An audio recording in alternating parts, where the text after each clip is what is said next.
The great hall of the alien empire was filled with music and light. Nobles in shining robes laughed. Soldiers in tall armor stood proud. The feast was meant to celebrate victory and war.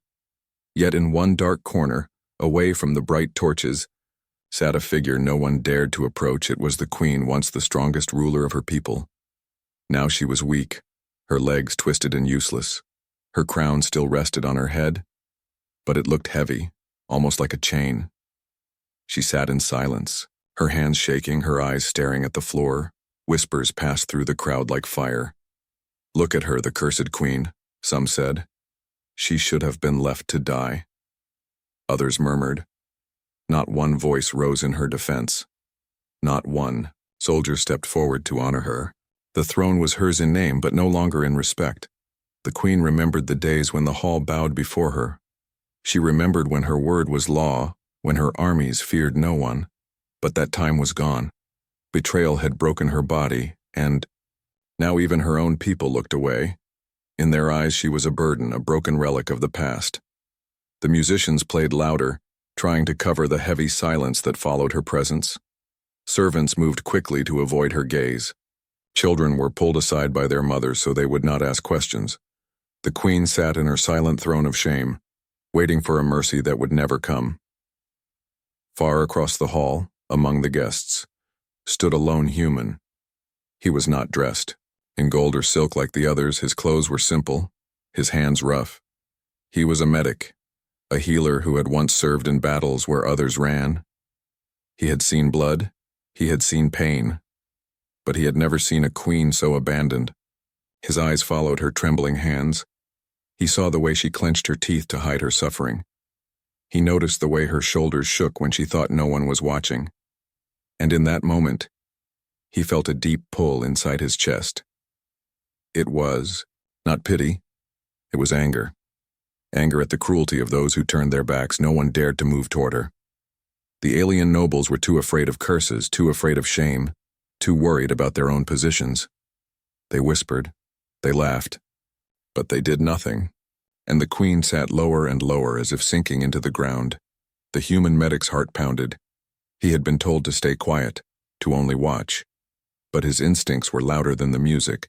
Something in his soul whispered that this was wrong. The galaxy might have refused her, but he would not.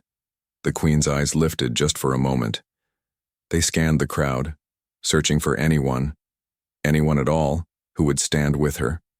All she saw were turned faces and lowered heads, until her eyes stopped at him, the strange human.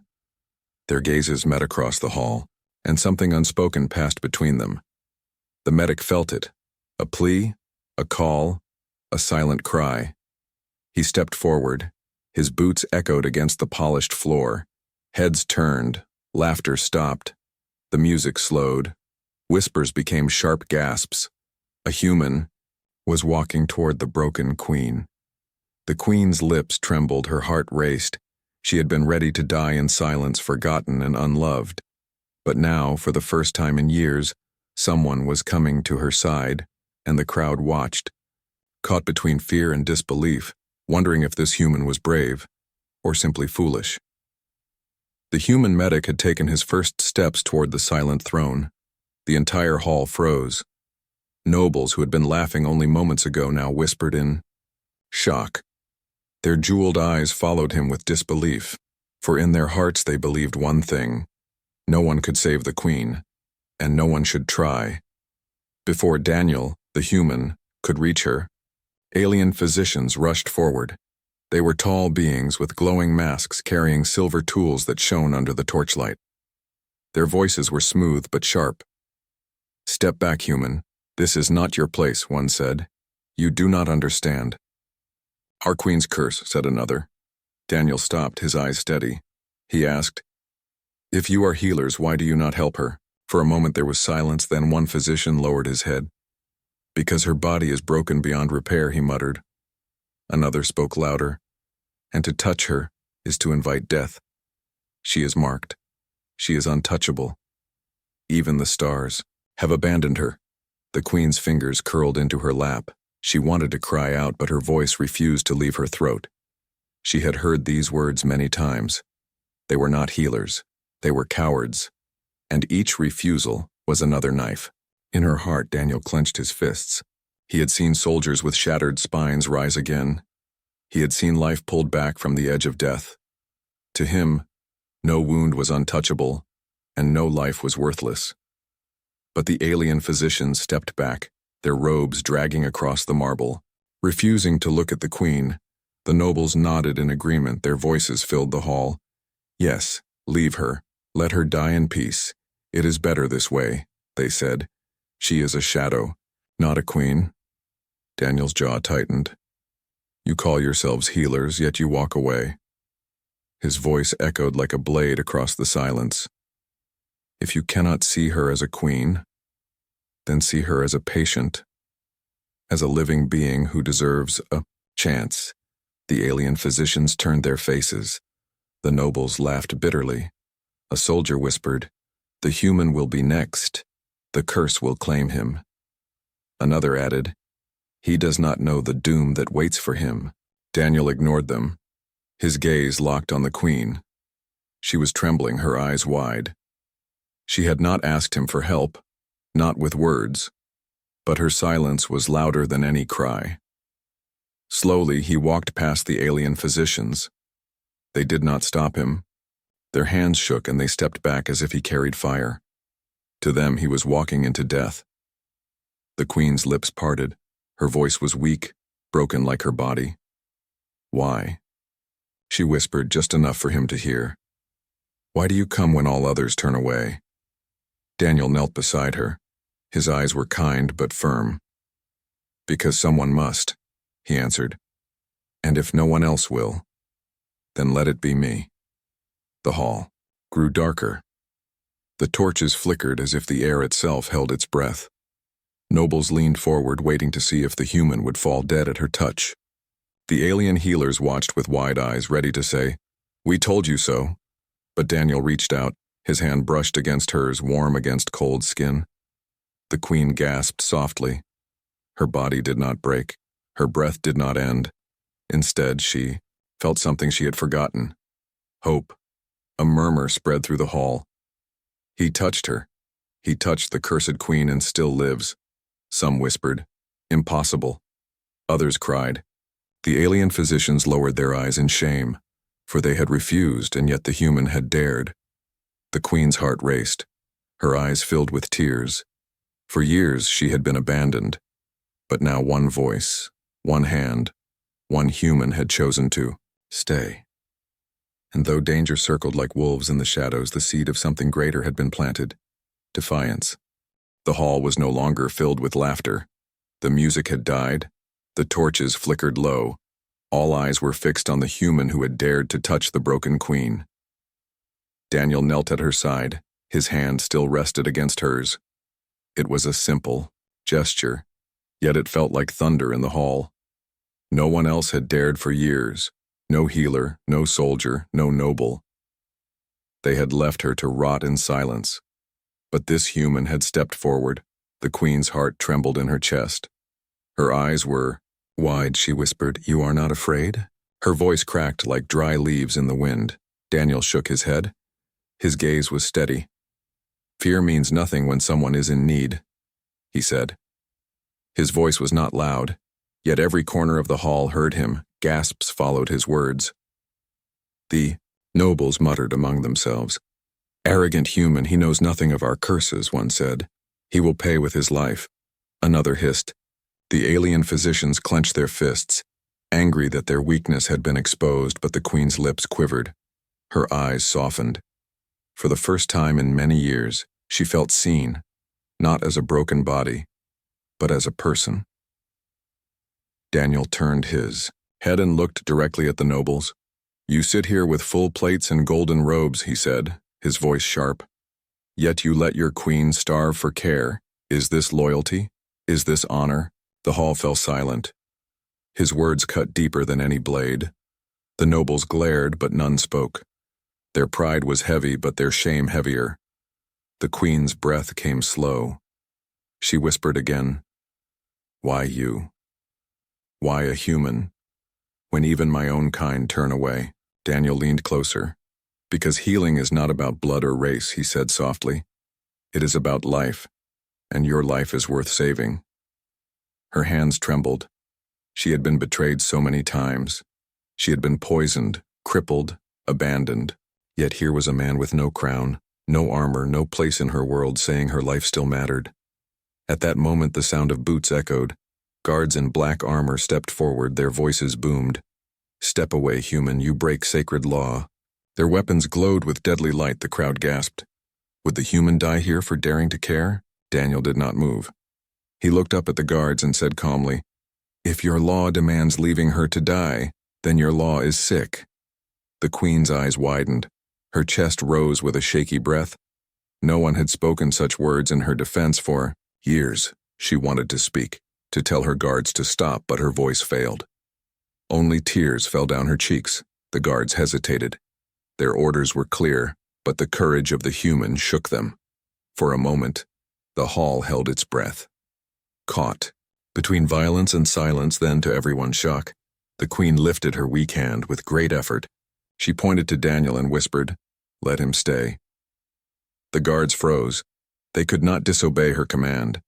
They stepped back slowly, though their eyes stayed locked on him. The nobles hissed in anger. The physicians muttered curses. But Daniel ignored them all.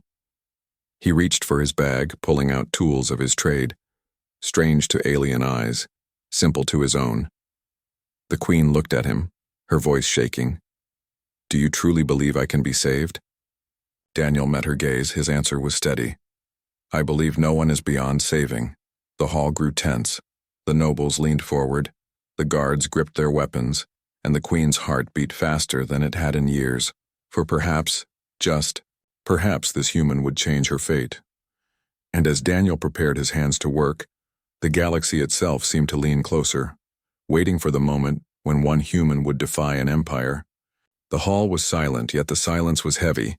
It was not peace, but a storm waiting to break.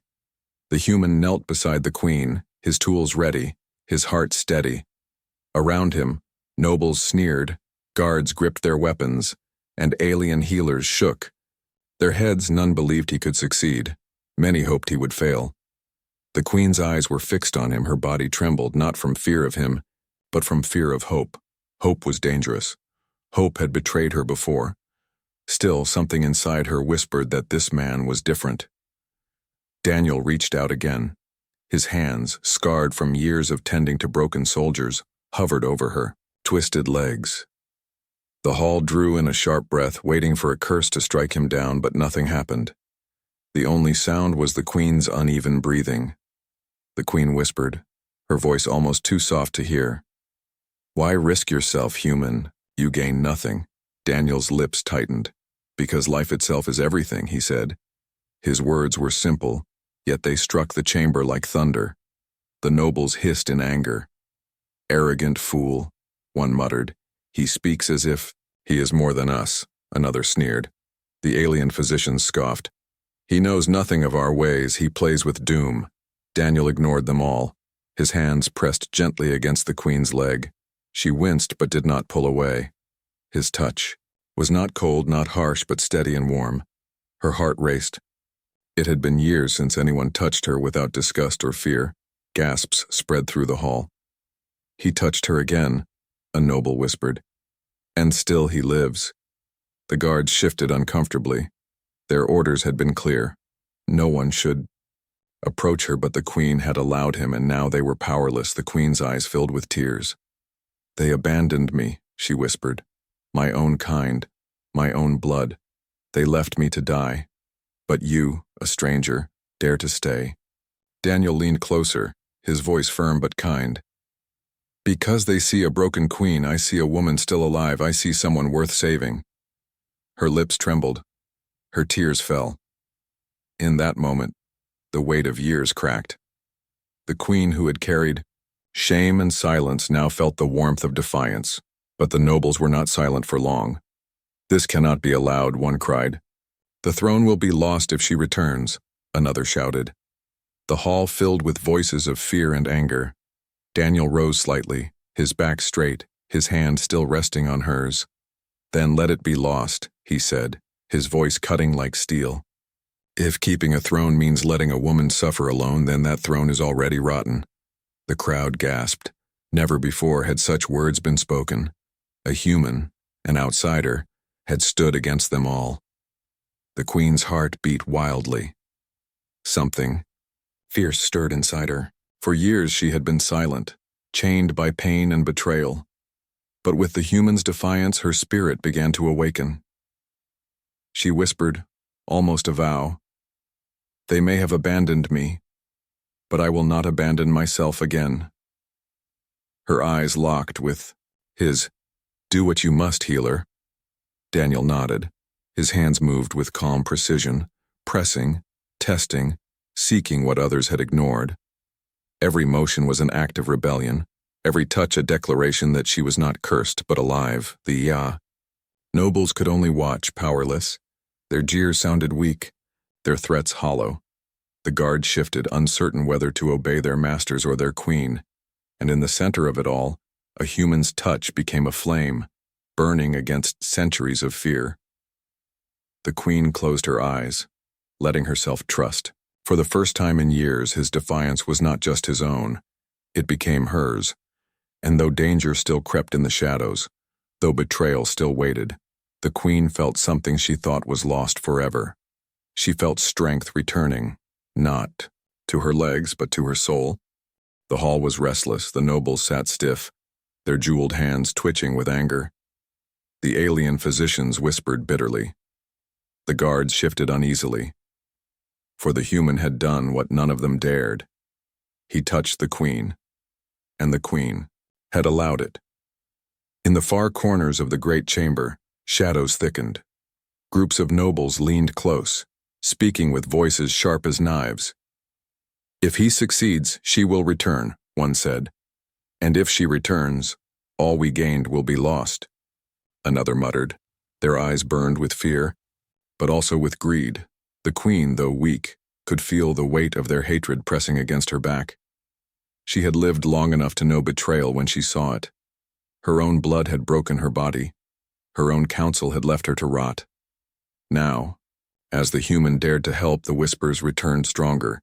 Daniel felt their stares. He was no stranger to hostile eyes. On battlefields, he had patched wounded soldiers while enemies aimed their weapons at him. But here, in this golden hall, the enemies were silent. Their weapons were words, plots, and knives hidden in robes. That night, when the feast ended, Daniel returned to a small chamber given to him. His tools lay on the table. His hands were tired, yet his heart was stronger than before. He thought of the queen's trembling eyes, of her whispered question, "Why you?"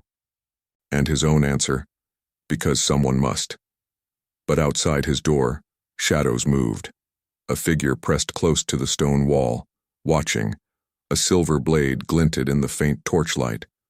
The nobles had sent an assassin. Inside, Daniel cleaned his tools. He hummed softly, a habit from long nights in war camps. He did not know that danger was already inches away. The queen lay in her lonely chamber, her thoughts restless. Her people had refused her. But this human, this strange outsider, had stayed. She closed her eyes, whispering into the dark. Let him live through the night. Her words were a prayer, not to gods, but to fate itself. The assassin's hand gripped the handle tighter. Slowly, he pushed the door open. His steps were silent, his breath steady. He raised the blade above his head, aiming for the human's back. But Daniel moved suddenly. His instincts, trained by years of surviving ambushes, awoke. He turned, grabbing a small steel tray from the table. The blade struck the tray with a sharp clang. Sparks lit the room. The assassin hissed and pulled back. Daniel's eyes narrowed. "So this is how far your cowards will go," he muttered. His voice was calm, but inside his chest his heart beat hard. The assassin fled into the shadows before the guards could arrive. By the time soldiers rushed in, there was no trace of the attacker. Only the dented tray on the floor. Daniel lifted it slowly. His jaw tightened. He knew now what he was facing. This was not just healing. This was war. A war fought in silence and whispers. The queen heard the commotion from her chamber. When a guard finally told her what had happened, her eyes filled with fire. They fear him, she whispered to herself. They fear his courage more than they fear me. The nobles gathered again in their secret corners. Their voices were filled with venom. He must not succeed, one said. If we cannot kill him tonight, then tomorrow or the next day, another agreed. But what they did not see was the change already beginning. The queen was no longer only a broken figure on a throne. With each act of defiance from the human, she began to find her voice again. And with each failure of their plots, their power began to crack. Daniel, though weary, whispered to himself, "If they want to stop me, they'll have to try harder." He placed his hand over his medical bag, ready for the battles to come, and, in the silence of the night, the whispers of treason grew louder, wrapping around the palace walls like poison.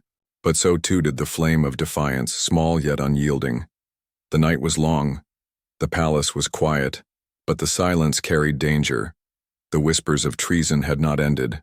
They clung to the walls like smoke, unseen but choking. Daniel sat awake, his eyes heavy yet his mind sharp. He knew they would not stop. He knew the queen's enemies wanted her gone forever. Morning came slowly. A pale light touched the cracked windows of the queen's chamber. She sat alone, staring at her useless legs. Her hands gripped the arms of her chair until her knuckles turned white. She remembered the blade, the poison, the night that had stolen her body. It was not an accident, it had never been fate. Daniel entered quietly, carrying a small bowl of warm water and clean cloths. He bowed his head slightly. "With your permission, my queen," he said gently. She gave a faint nod. Her eyes were tired but searching. She wanted to trust him, but trust had nearly destroyed her once. He knelt and began to examine her legs. His hands moved with patience. Every scar told him a story. But there was something strange. The wounds were not from one strike. They were many, layered, cruel. He looked up at her, his voice calm but firm. "This was no accident," he said. Her chest rose sharply, her lips trembled. For years she had kept the truth buried. But something about his words, his eyes, forced the truth to rise. She turned her head, unable to meet his gaze. "They betrayed me," she whispered. Daniel's hands froze, his brow furrowed. "Who?" Her voice was fragile but bitter. "My own council, those who swore loyalty. They feared my strength, they feared my rule, they broke me to take my power." Her tears slid down her cheeks, silent and bitter. The poison on their blades burned. My spine, I felt the fire spread, and then my legs fell silent. And still they sat at my table the next morning, smiling as if nothing had happened. Daniel's fists clenched, his anger burned, but he kept his tone soft for her. "And they left you like this, calling you cursed, hiding their crime behind fear." The queen nodded, her eyes closing in pain. "They told the people I was struck by fate, that the stars had punished me. They painted me as weak, untouchable, cursed, and the people believed. They always believe what they fear." For a moment, silence filled the chamber. Only the sound of water dripping from the cloth in Daniel's hand broke it. He wanted to shout, to storm into the hall and expose them all, but he looked at her frail body and knew the truth. This was not only about healing wounds of flesh, this was about healing wounds of spirit. He leaned closer, his voice low. "Then, we will take back what they stole. Not only your body, but your name, your throne, your place." Her eyes widened. She searched his face for mockery, but found only fire. For the first time, she allowed herself to believe. She whispered, "Do you truly think I can rise again?" Daniel placed his hand gently on hers. "I have seen men rise from death itself. I will not promise what I cannot give, but I promise I will fight for you. And if your enemies come, they will face me first." Her breath shook. Her tears fell, freely now. But they were no longer only tears of pain. They carried something else, something fragile. Hope. Outside the chamber, unseen by either of them, a servant lingered, listening. His eyes widened at the truth he had overheard. He hurried into the shadows, eager to carry this secret to those who had plotted the queen's fall. Inside, the queen whispered, "Then I will not be silent anymore." Her voice, though weak, carried a new strength. She looked at Daniel and said, "Begin when you are ready, healer, for I am ready to defy them all." Daniel nodded, his heart steady. He knew this path would be dangerous, but he also knew he was no longer just a healer. He had become her shield. And in that moment, a quiet vow was made between them, a vow that would shake the empire to its core. The queen's chamber grew darker as the day faded. Shadows stretched across the marble walls. Outside, nobles whispered in fear, and guards kept their posts. But inside, something greater was about to begin. Daniel laid out his instruments on a clean cloth. His hands moved with calm, but his heart was heavy. He had performed many dangerous treatments before, but never on a queen, never under the eyes of an empire that wanted him dead. The queen watched him closely. Her pale fingers gripped the arms of her chair. Her voice shook as she spoke. "Tell me the truth. Can you heal what they destroyed?" Daniel looked at her, his expression steady. "I cannot promise miracles," he said, "but I can try what they never dared. I can fight for you. I can give you a chance." Her lips parted, and for a moment fear flickered in her eyes. Yet she nodded slowly. "Then let us try. I have lived too long in silence. If I must die, I would rather die fighting." He dipped his hands in the bowl of clean water, then began mixing small vials of alien medicine with his human supplies. The result was strange to the eye, glowing softly as if alive. Daniel whispered, "This will hurt, but pain is part of healing."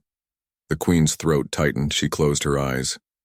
"Do what you must," she whispered. He knelt beside her legs, his hands steady, his breath slow. He pressed the glowing mixture into the scarred skin. The queen gasped sharply. Her back arched as the burning sensation spread through her body. Her voice cracked. "It feels like fire." Daniel held her hand firmly. "Endure it. Do not let go. Pain means your body is still listening." Outside the chamber, nobles gathered near the door, their faces pale, their voices filled with fear and anger. "What madness is he doing?" One muttered, "He will kill her." Another whispered, "They hoped he would fail, for his failure meant their safety." Inside, Daniel continued. His tools probed gently, testing nerves long dead. He spoke softly, his voice guiding her through the storm. "Breathe, queen. Breathe with me. Do not surrender." Her nails dug into his hand. Her tears streamed down her face, yet she did not pull away. For the first time in years, she felt something. Not hope, not yet, but sensation. A spark deep inside her body. Her lips trembled. I felt it," she whispered weakly. "A flicker, only a flicker." Daniel's eyes lit with determination. "That flicker is life. We must chase it.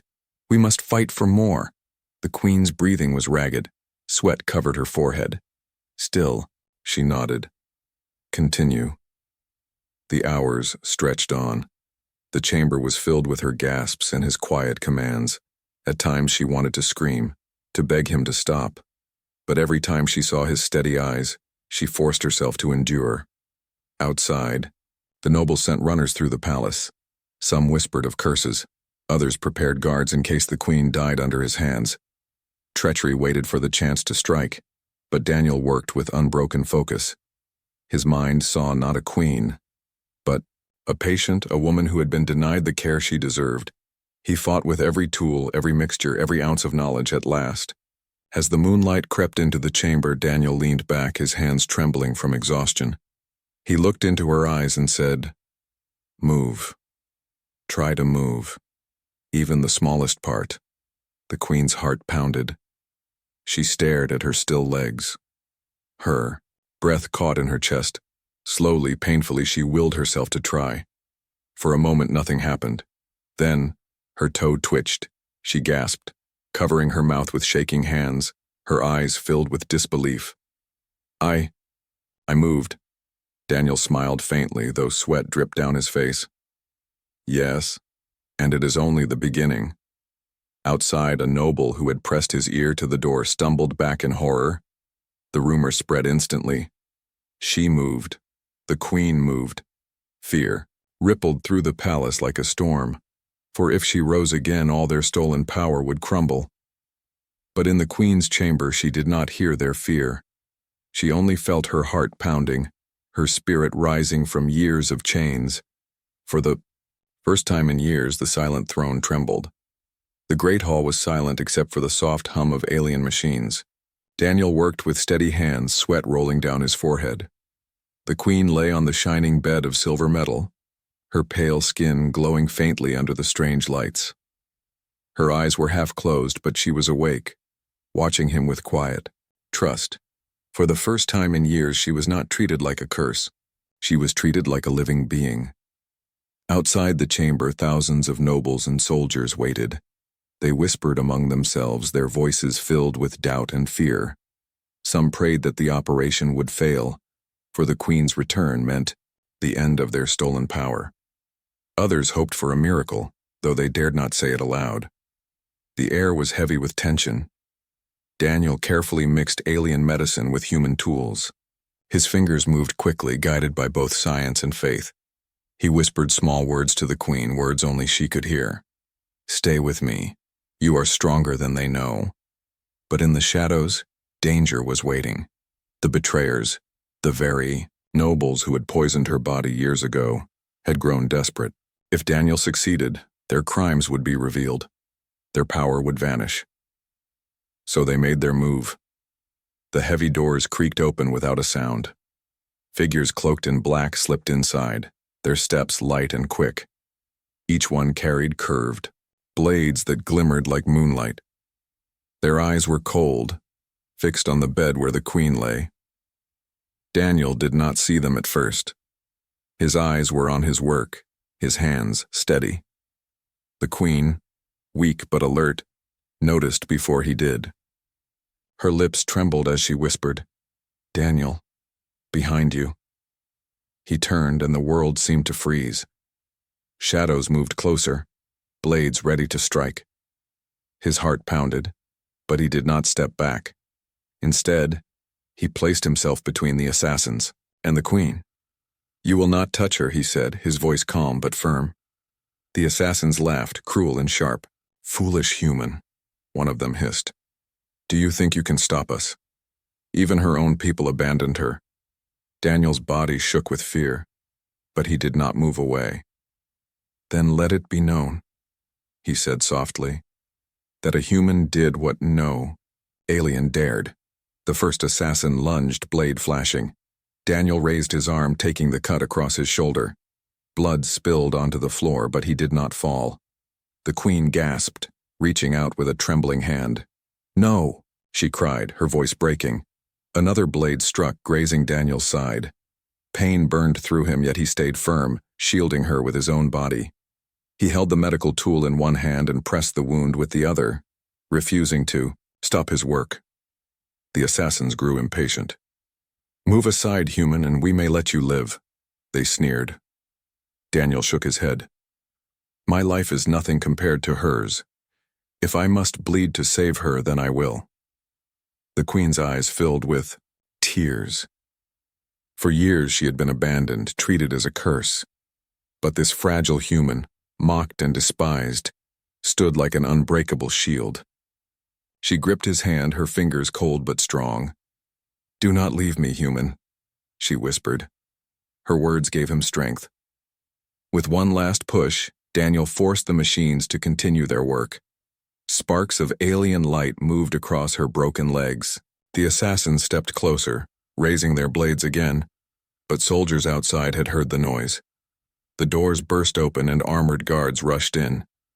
The attackers tried to flee, but it was too late. They were dragged away, their screams echoing in the hall.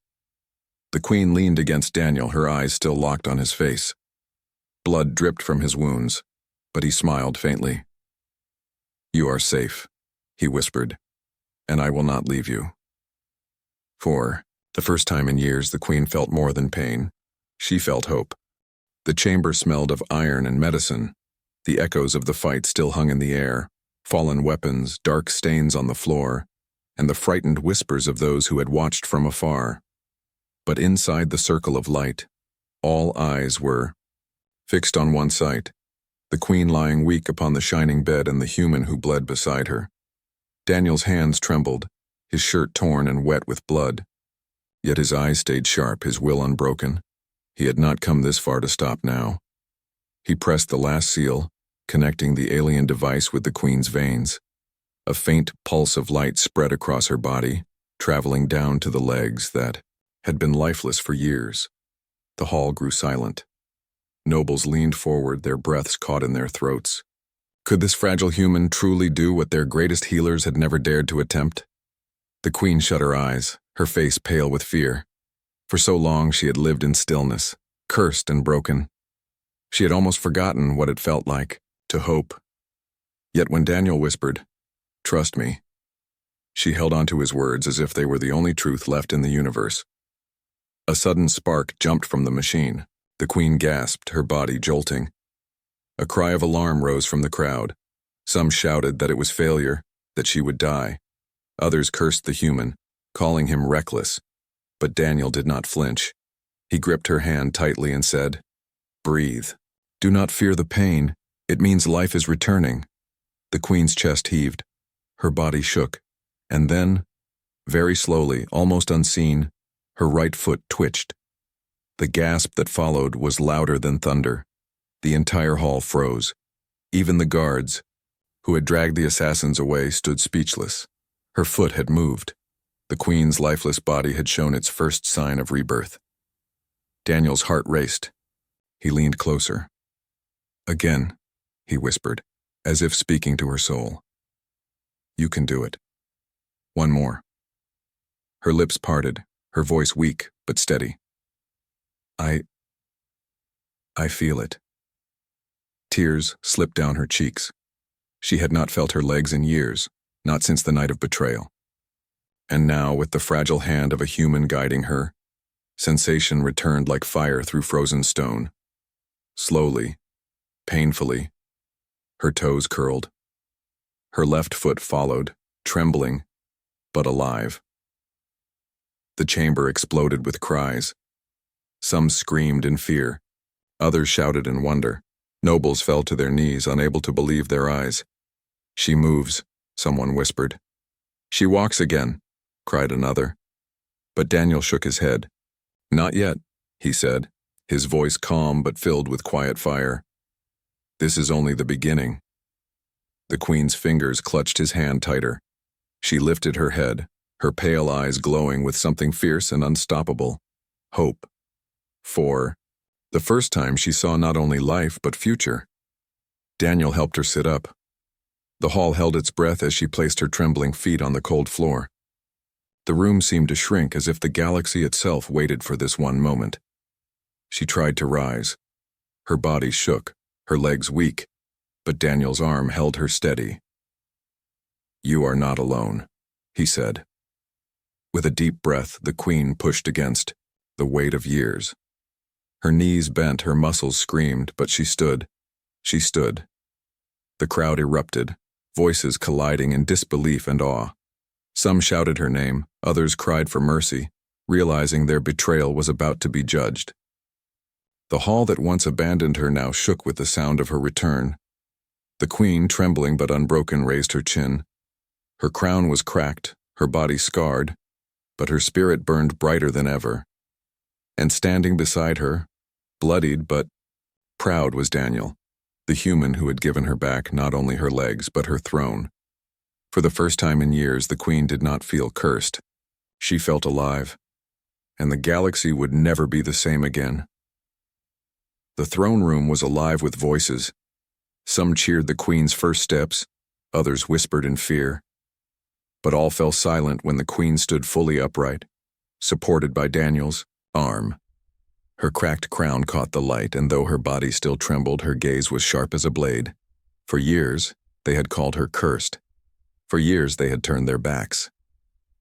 Now she stood again, and every noble in the chamber felt the weight of her return. "Bring them forward," she commanded, her voice no longer weak. It carried through the chamber like thunder rolling across stone. The guards obeyed. From the shadows, the betrayers were dragged into the light. the very nobles who had poisoned her, who had crippled her body to steal her throne. Their fine robes were torn, their faces pale. They still carried the arrogance of power, but fear flickered in their eyes. The hall grew colder. The people leaned forward, eager to see what justice would look like. Some trembled, for they too had abandoned her when she fell. One of the traitors spat on the floor. "You should have died, old queen. Weakness has no place on the throne." The queen's pale lips curved into a smile, sharp as a knife. "And yet I live. Tell me, who looks weak now?" The noble tried to answer, but his voice broke beneath the weight of her stare. Daniel stood quietly at her side, blood seeping through his bandages, but his presence was steady. The queen squeezed his hand once, a silent promise that she drew strength from him. She turned her gaze to the crowd. "You all abandoned me," she said, her voice rising with each word. "When I fell, you did not lift me. When I was poisoned, you did not heal me. You called me cursed, unworthy, forgotten." A hush spread through the nobles, shame pulling their eyes to the ground. "But one among you did not believe the lies," the queen continued, her tone sharper now. "One from beyond your stars. A human. He risked his life when all of you turned away. He bled when assassins struck, and still he stood. You, my people, left me to rot, but he did not." Her hand lifted Daniel's arm into the air, showing the crowd his wounds. Murmurs spread like wildfire. Astonishment, disbelief, even guilt. The betrayers struggled against their chains. "He is an outsider," one shouted desperately. "He bewitched you with false kindness. Do not trust him." The queen's eyes narrowed. She stepped closer to the traitor until her shadow fell over him. Her voice was low, deadly calm. "You shattered my body. You stole my throne. You left me to die. And yet you call him false? Look at me. I stand because of him. I rise because of him. And because of him, you will face judgment." The chamber erupted in cries, some demanding mercy, others demanding blood. The queen raised her hand and silence fell once more. "You betrayed not only me," she declared, "but our people. You chose greed over loyalty, and for that you will be stripped of all titles, all power, and cast into the void where traitors belong." Terror struck their faces. They begged, they wept, but her decision was final. Guards dragged them away, their screams echoing through the chamber. The queen returned to her throne, moving slowly, each step guided by Daniel's steady hand. When she sat, she did not slump in weakness. She sat in command. Her voice carried like fire. "Let it be known, I live, I rule, and those who stand with me shall share in the future we will build. Loyalty will no longer be measured by blood, but by courage, truth, and honor." The people roared in answer, a sound that shook the walls. In that moment, a new order was born. The age of betrayal had ended, and the age of loyalty began, and at the heart of it all stood two figures, a queen reborn and a human who had dared to defy a galaxy. The great hall, once filled with doubt and betrayal, now burned with voices of loyalty. The queen sat upon her throne once more, her crown still cracked but shining brighter than ever. Beside her stood Daniel, his body wounded, his clothes torn, yet his spirit unshaken. He had become more than a healer. He had become a symbol. The nobles bowed, the soldiers knelt, and the people cried her name. The queen raised her hand, silencing them with a single gesture. Her eyes searched the hall, lingering on faces that had once turned from her. She remembered every whisper of "cursed," every step taken away from her broken body. And now, those same voices begged for her forgiveness. She did not speak to them first. Instead, she turned her gaze to the man at her side. Daniel, the human who had defied fear, who had shielded her with his own blood, who had given her back her legs and her throne. "Name your reward," she said softly, but her voice carried to every corner of the chamber. "Ask, and it shall be yours.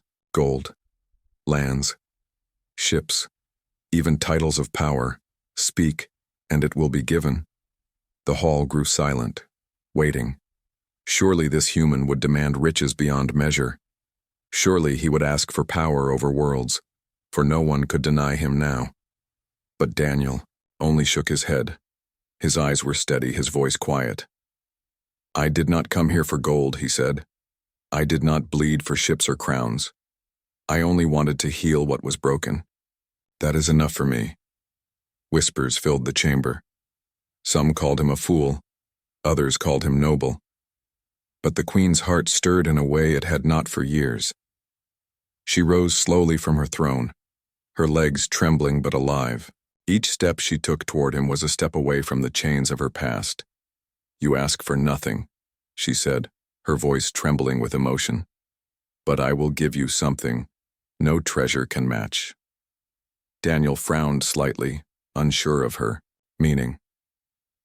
"Your Majesty, I seek no reward. Healing you was the only gift I wanted to give." The queen smiled, a smile filled not with power, but with truth. She removed her cracked crown and placed it gently at his feet. Gasps filled the room. No ruler had ever done such a thing. "I give you my trust," she declared. "I give you my heart, and I give you my people. From this day your courage and loyalty will guide this throne as much as mine. You healed more than my body. You healed a kingdom." Daniel froze, his eyes wide. He had never wanted such honor, but in her gaze he saw something deeper than duty. It was not only gratitude. It was love. Love born from suffering, loyalty, and sacrifice. The people shouted her name again, this time with a new word added, the reborn. And with that word came a new age, one built not on fear but on trust. The queen turned to the hall, her hand still holding Daniel's. "Let the galaxy remember this day," she said. "When all of you turned away, it was a human who stayed. When poison struck me down, it was a stranger who lifted me up. And now he is no stranger. He is one of us." The roar that followed shook the very walls of the palace. From the stars above to the darkest corners of the empire, the story would spread. A queen reborn, a human healer who became her shield, and a bond that no betrayal could break. Daniel lowered his head humbly, but the queen lifted his chin. "You are not my servant," she whispered. "You are my equal, my future, my heart."